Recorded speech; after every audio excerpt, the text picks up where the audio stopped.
Thinking correctly is not just about being positive, though that's certainly part of it.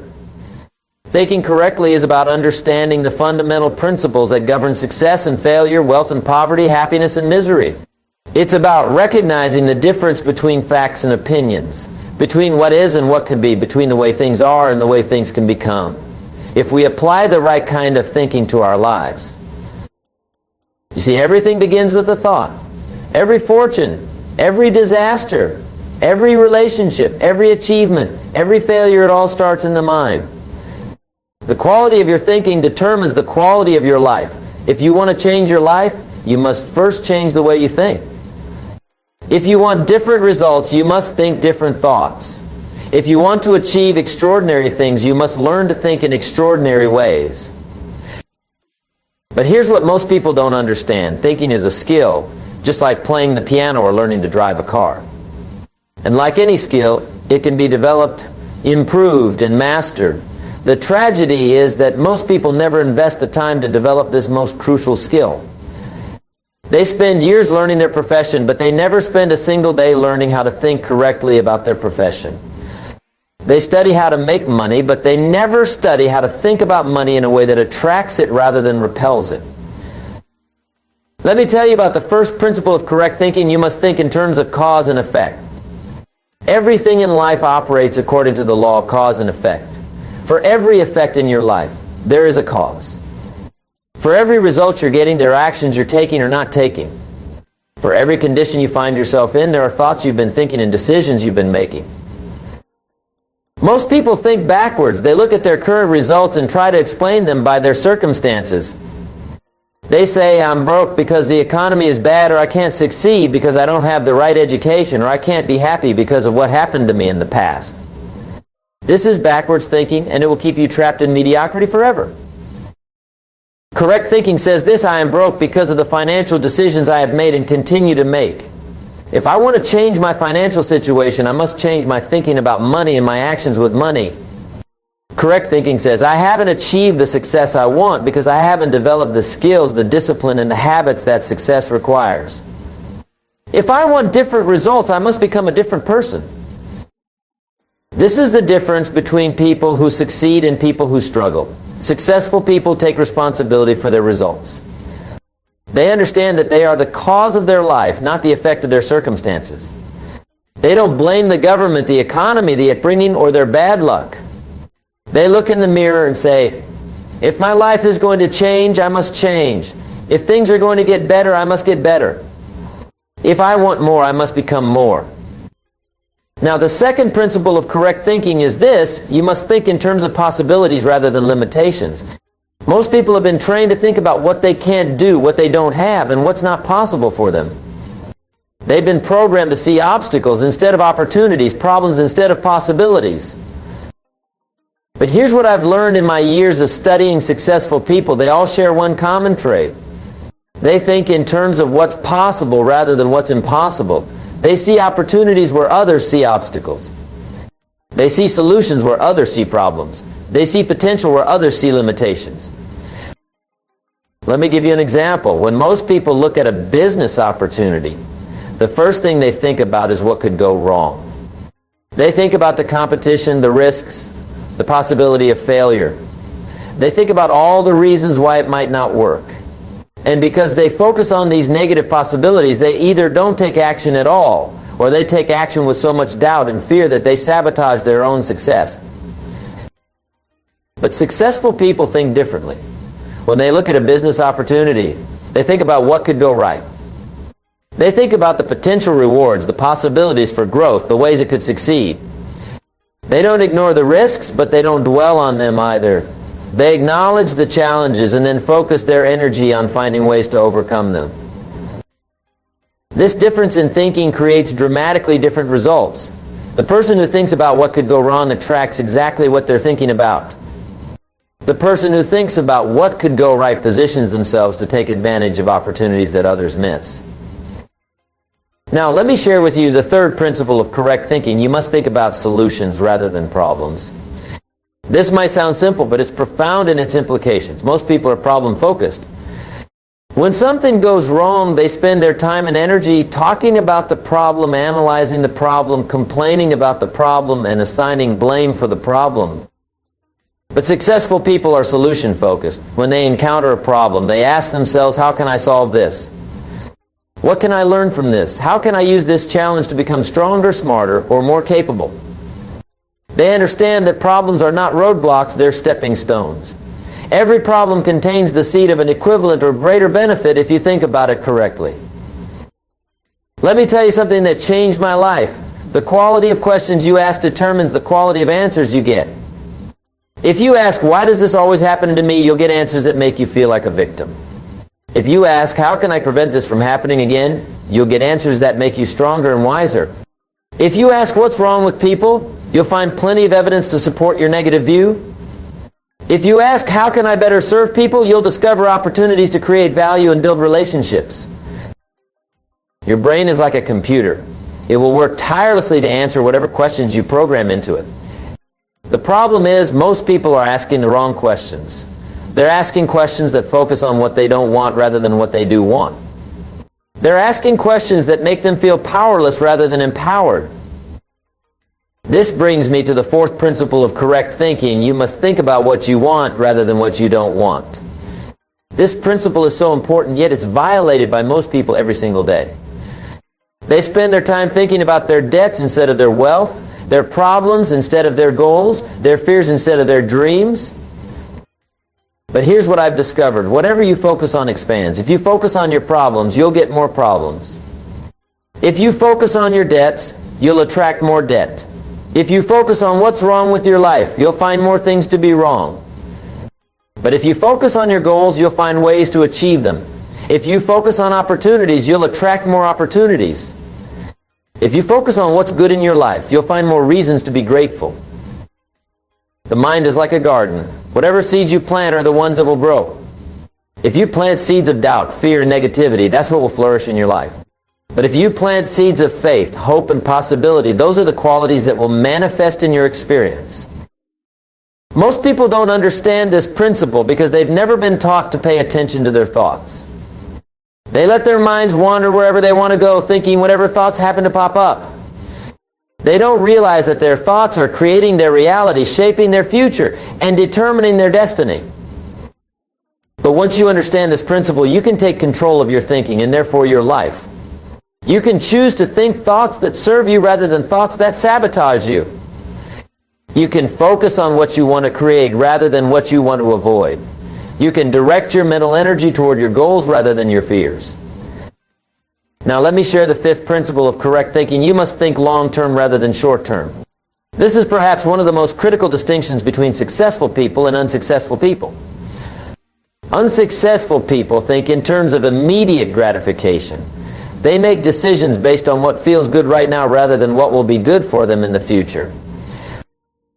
But successful people think in terms of future consequences. They're willing to do things today that others won't do so they can have things tomorrow that others won't have. They understand that success is not a sprint, it's a marathon. It's not about quick fixes, it's about consistent, daily actions compounded over time. Let me give you an example that illustrates this principle. Two people start their careers at the same time, with the same education, the same opportunities, and the same salary. One person thinks short-term. They spend everything they make on immediate pleasures and comforts. They buy things they want right now without thinking about their financial future. They don't invest in their education, their skills, or their personal development because the benefits aren't immediate. The other person thinks long-term. They live below their means and invest the difference. They spend time and money developing new skills, even though the payoff might not come for years. They build relationships and reputation, understanding that these investments will compound over time. They make sacrifices today for rewards tomorrow. After 10, 20, or 30 years, where do you think these two people will be? The short-term thinker will likely be in the same place they started or worse. They'll have immediate gratification but long-term regret. The long-term thinker will have created wealth, developed expertise, and built a life of significance. They'll have temporary sacrifice but permanent improvement. This principle applies to every area of life. Your health is the result of thinking long-term about your daily habits. Your relationships are the result of thinking long-term about how you treat people. Your finances are the result of thinking long-term about your spending and investing decisions. Your career is the result of thinking long-term about your skills and reputation. The sixth principle of correct thinking is this: you must think in terms of value rather than cost. Most people, when they're making decisions, think first about what something will cost them. They think about the price, the effort, the time, the risk, and because they focus primarily on the cost, they often miss incredible opportunities. But successful people think primarily about value. When they're considering an investment in their education, they don't think first about the tuition cost. They think about the increased earning potential. When they're considering starting a business, they don't think first about the startup costs. They think about the potential profits and the value they can create for their customers. This doesn't mean they ignore costs. Successful people are very aware of costs, but they evaluate costs in the context of value. They ask, what will this cost me? But they also ask, what will this be worth to me? They understand that the most expensive decision is often the decision not to invest in something that could dramatically improve their life. I've seen people refuse to invest a few $100s in a book or seminar that could teach them skills worth millions. I've seen people refuse to spend money on their health and then spend 10 times that amount dealing with the consequences of poor health. I've seen people refuse to invest in their relationships and then pay enormous costs in divorce courts and broken families. Correct thinking says this: I can't afford not to invest in anything that will make me more valuable as a person. Whether it's education, health, relationships, or personal development, if it increases your value, it's worth the cost. The seventh principle of correct thinking involves understanding the power of compound effect. Most people underestimate the power of small, consistent actions repeated over time. They want dramatic results from dramatic actions. They want to get rich quick, lose weight fast, or transform their lives overnight. But success doesn't work that way. Success is the result of small disciplines repeated daily. It's reading a few pages of a good book each day, not reading an entire library in a weekend. It's putting aside a small amount of money each month, not trying to save a fortune all at once. It's treating people with kindness and respect consistently, not performing grand gestures occasionally. The problem is that small actions don't seem significant in the moment. Eating one unhealthy meal doesn't make you obese. Missing one workout doesn't make you out of shape. Spending a little more than you earn doesn't make you broke. But these small actions repeated consistently over time create dramatic results. The same is true in the positive direction. Eating one healthy meal doesn't make you fit. Doing one workout doesn't make you strong. Saving a few dollars doesn't make you wealthy. But these positive actions, repeated consistently over time, create extraordinary results. Most people quit too soon because they don't see immediate results from their positive actions. They read a few books and expect to become brilliant. They save money for a few months and expect to become wealthy. They're kind to their spouse for a few days and expect their marriage to be transformed. But correct thinking understands that success is like planting an oak tree. You plant a small acorn, water it, protect it, and nurture it. For months, even years, you see very little progress above ground. But underground, an incredible root system is developing. Then one day you have a mighty oak tree that can withstand any storm. Your success works the same way. The small daily disciplines you practice today may not seem significant, but they're developing the root system of your success. The knowledge you're gaining, the habits you're forming, the character you're building, the relationships you're nurturing, these are creating the foundation for your future achievements. The eighth principle of correct thinking is about understanding the difference between being interested and being committed. Most people are interested in success. They're interested in wealth, health, happiness, and achievement. But there's a world of difference between being interested and being committed. When you're interested in something, you do it when it's convenient. When you're committed to something, you do it no matter what. When you're interested, you find excuses. When you're committed, you find ways. When you're interested, you quit when things get difficult. When you're committed, you persist until you succeed. Let me tell you what commitment really means. Commitment means burning your bridges. It means deciding that failure is not an option and that you will find a way to succeed no matter what obstacles you encounter. It means being willing to pay whatever price success demands for as long as it takes. Most people never make this level of commitment to anything important in lives. They keep escape routes open. They have backup plans that they can retreat to when things get tough. They want success, but they're not willing to do whatever it takes to achieve it. But successful people understand that commitment is what transforms a promise into reality. It's the word that speaks boldly of your intentions. It's the action that speaks louder than words. It's making the time when there is none.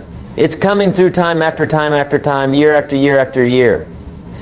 Commitment is the stuff character is made of, the power to change the face of things. When you make a true commitment, several things happen. First, you stop looking for easy ways out. Second, you start looking for ways to make it work instead of reasons why it won't work. Third, you begin to develop the persistence and determination that all successful people possess. Fourth, you start to attract the resources, people, and opportunities that will help you succeed. The universe has a funny way of supporting people who are truly committed to their goals. Doors open, people appear, resources become available, and solutions emerge. But these things only happen when your commitment is real and total. Now let me share with you the 9th principle of correct thinking. You must think in terms of personal responsibility rather than blame. This principle might be the most important one of all because it determines whether you see yourself as the victim of your circumstances or the architect of your future. Most people have developed the habit of blaming others for their problems and their lack of success. They blame their parents for not giving them a better start. They blame their teachers for not teaching them properly. They blame their boss for not paying them enough. They blame the government for not creating better opportunities. They blame the economy for not cooperating with their plans. But here's what I've learned. Blame is a losing game. When you blame others for your problems, you give away your power to solve them. When you make others responsible for your success, you make yourself dependent on their actions. When you focus on what others should do differently, you ignore what you could do differently. Successful people think differently. They take responsibility for their results, both good and bad. They understand that they are where they are because of the choices they have made and the actions they have taken. They don't blame circumstances, they change them. They don't blame other people, they influence them. They don't blame the past, they create a better future. This doesn't mean that circumstances, other people, and past events don't affect your life. Of course they do. But successful people understand that while they can't always control what happens to them, they can always control how they respond to what happens to them. They focus on what they can control rather than what they can't control. Taking personal responsibility is liberating because it puts you back in the driver's seat of your life. When you stop blaming others, you start empowering yourself. When you stop making excuses, you start making progress. When you stop complaining about your circumstances, you start changing them. But personal responsibility goes beyond just taking blame for your failures. It also means taking credit for your successes and understanding that you have the power to create even greater success in the future.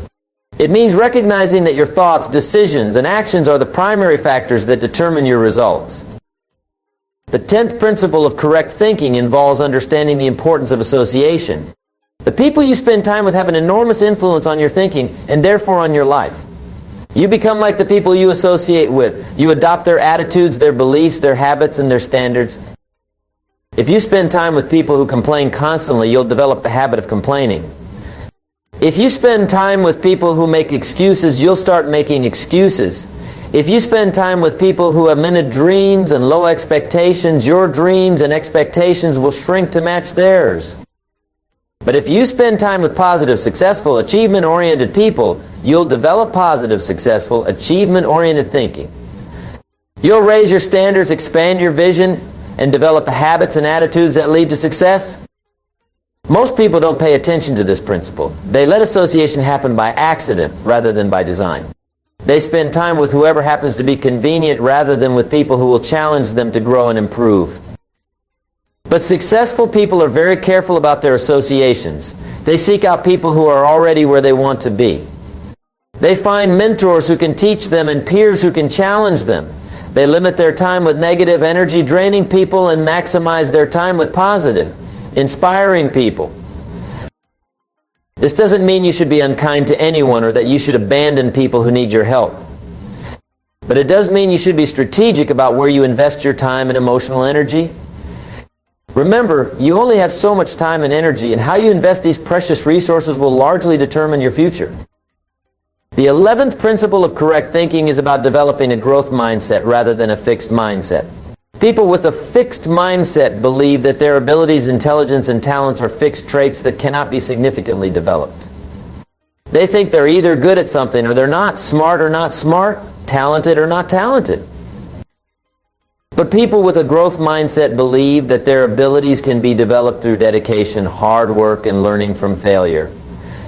They see challenges as opportunities to grow, effort as the path to mastery, and failure as information that helps them improve. This difference in mindset creates dramatically different results in life. People with a fixed mindset tend to avoid challenges because they don't want to risk failing and looking incapable. They give up easily when they encounter obstacles because they interpret difficulty as evidence that they don't have what it takes. They see effort as a sign of inadequacy rather than as the price of improvement.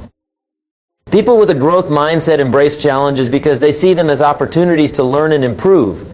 They persist in the face of obstacles because they understand that difficulty is part of the learning process. They see effort as the path to expertise and mastery. The most successful people in every field have a growth mindset. They're constantly learning, growing, and developing new capabilities. They don't believe they know everything. They believe they can learn anything they need to learn. They don't see failure as a permanent condition. They see it as temporary feedback that helps them adjust their approach. Developing a growth mindset requires changing the way you think about ability, effort, and failure. Instead of asking, am I good at this? Ask, how can I get better at this? Instead of thinking I failed, think I learned. Instead of believing I can't do this, believe I can't do this yet. The 12th principle of correct thinking involves understanding the power of purpose. People who think correctly understand that having a clear, compelling purpose is one of the most important factors in achieving success and fulfillment. Purpose gives direction to your thinking, energy to your actions, and meaning to your efforts. Without purpose, people drift through life like ships without rudders. They may stay busy, but they don't make progress. They may work hard, but they don't work effectively. They may achieve some success, but it feels hollow and unsatisfying because it's not connected to something meaningful. But with purpose, everything changes. When you have a clear purpose, decision-making becomes easier because you can evaluate choices based on whether they move you toward or away from your purpose. Motivation becomes stronger because you're not just working for money or recognition. You're working for something that matters to you deeply. Purpose also provides resilience when you face challenges and setbacks. When you know why you're doing something, you can endure almost any hardship to achieve it. When your purpose is strong enough, you'll find ways to overcome obstacles that would stop other people. Your purpose doesn't have to be grandiose or world-changing. It just has to be meaningful to you. It could be providing a better life for your family, making a contribution to your community, developing your talents to their fullest potential, or helping others achieve their dreams. The key is that it must resonate with your deepest values and aspirations. Once you discover your purpose, let it guide your thinking. When you're making plans, ask yourself, does this align with my purpose? When you're facing challenges, remind yourself why your goal is important to you. When you're tempted to quit, reconnect with the deeper meaning behind your efforts. The 13th principle of correct thinking is about understanding the relationship between thinking and feeling. Many people believe that their feelings control their thoughts, but the truth is exactly the opposite. Your thoughts control your feelings, and your feelings influence your actions, and your actions create your results. This understanding is incredibly powerful because it means you can change how you feel by changing how you think. If you're feeling discouraged, you can think about your past successes and future possibilities. If you're feeling anxious, you can think about the resources and capabilities you have to handle whatever challenges come your way. If you're feeling unmotivated, you can think about your goals and the reasons they're important to you. Most people have this backwards. They wait to feel motivated before they take action. They wait to feel confident before they try something new. They wait to feel ready before they begin working toward their goals. But successful people understand that action creates feeling, not the other way around. When you act as if you're confident, you begin to feel confident. When you act as if you're motivated, motivation increases. When you act as if you're successful, you start to think and behave in ways that create success. This principle also explains why successful people seem to have such positive attitudes. It's not that they never face challenges or experience negative emotions. It's that they've learned to manage their thinking in ways that create positive emotions and effective actions. They don't deny reality or ignore problems, but they focus on solutions rather than problems, possibilities rather than limitations, what they can control rather than what they can't control. This focus creates positive emotions that fuel positive actions that create positive results. The 14th principle of correct thinking involves understanding the importance of continuous learning and improvement. In a rapidly changing world, what got you here won't get you there. The knowledge that made you successful yesterday may not be sufficient for tomorrow's challenges. The skills that served you well in the past may become obsolete in the future. Successful people understand this reality, so they make continuous learning a way of life. They're constantly reading, studying, and seeking new information. They attend seminars, take courses, and seek out mentors. They see themselves as students, regardless of their age or level of success. This commitment to continuous learning keeps their thinking fresh and current.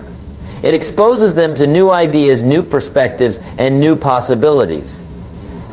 It helps them anticipate changes and adapt quickly when change occurs.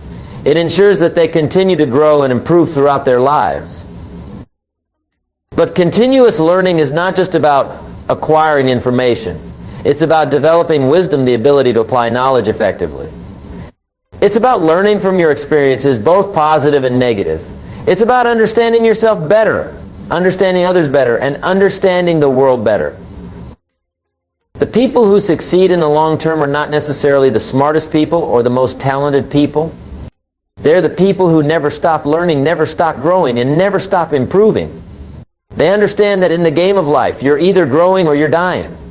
There is no standing still. Make continuous learning a priority in your life. Set aside time each day for reading, thinking, and reflecting. Seek out new experiences that challenge you and help you grow. Surround yourself with people who can teach you something. Remember, the more you learn, the more you can earn. The more you know, the more you can grow. The 15th and final principle of correct thinking that I want to share with you today is about understanding the power of gratitude and appreciation. This might seem like a soft concept in a discussion about success and achievement, but don't be fooled. Gratitude is one of the most powerful forces in human experience, and it's absolutely essential for correct thinking. When you think with gratitude, several important things happen. First, you focus on what's working in your life, rather than what's not working. This positive focus attracts more positive experiences. Second, you develop an abundance mindset rather than a scarcity mindset. You realize that there's already plenty of good in your life, which opens you up to receive even more. Third, you become more aware of opportunities and resources that you might otherwise overlook. Gratitude also improves your relationships with other people. When you're grateful for what others do for you, they want to do more. When you appreciate people, they feel valued and respected, which makes them more likely to support your goals and dreams. Perhaps most importantly, gratitude keeps you grounded and prevents you from taking your blessings for granted. Success can sometimes make people arrogant or complacent. Gratitude keeps you humble and reminds you that your success is not just the result of your own efforts, but also the result of countless contributions from other people, opportunities that came your way, and circumstances that worked in your favor. I want you to make gratitude a daily practice. Each morning before you start your day, think about 3 things you're grateful for. Each evening before you go to bed, reflect on the good things that happened during the day. When you encounter challenges, look for something to be grateful for within that challenge. When someone does something nice for you, no matter how small, acknowledge it and express your appreciation. This practice will transform your thinking and ultimately your life. You'll find yourself focusing more on opportunities than obstacles, more on what you have than what you lack, more on what's possible than what's impossible. Now let me bring all of these principles together for you. Correct thinking is not just about applying 1 or 2 of these principles. It's about integrating all of them into a comprehensive approach to life. It's about making these principles